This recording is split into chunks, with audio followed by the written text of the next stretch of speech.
సంగారెడ్డి జిల్లా సదాశివపేటలో శనగల కొనుగోలు కేంద్రాన్ని మాజీ మంత్రి బీఆర్ఎస్ వర్కింగ్ ప్రెసిడెంట్ కేటీఆర్ పరిశీలించారు. పంట కొనుగోలు కేంద్రంలో రైతుల ఇబ్బందులను ఆయన అడిగి తెలుసుకున్నారు. ఈ సందర్భంగా మాట్లాడుతూ రాష్ట్ర వ్యాప్తంగా పంటల కొనుగోలు విషయంలో కాంగ్రెస్ ప్రభుత్వం పూర్తిగా విఫలమైందని, పాత పద్ధతిలోనే వడ్లు, శనగలు, జొన్నలు ఎలాంటి షరతులు లేకుండా వెంటనే కొనుగోలు చేయాలని డిమాండ్ చేశారు. ప్రభుత్వం యొక్క ఆలోచన ఒకటే కనబడతా ఉన్నది. ప్రభుత్వం ఏమనుకుంటుందంటే అసలు ఈ జోకుడు, కొనుడు ఇవి బంధు పెడితే మరి మద్దతు ధర ఇచ్చే బాధ తప్పుతుంది, బోనస్ ఇచ్చే బాధ తప్పుతుంది.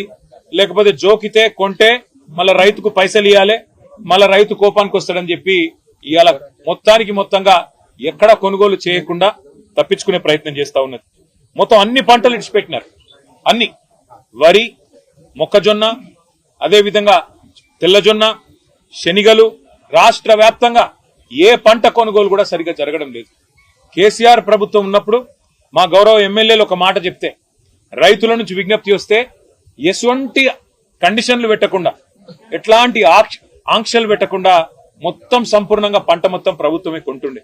కానీ ఇవాళ పరిస్థితి, ఈ యాసంగి సీజన్ లో 95 లక్షల మెట్రిక్ టన్నుల వరి కొనుగోలు చేస్తామని చెప్పి ప్రభుత్వం చెప్పింది.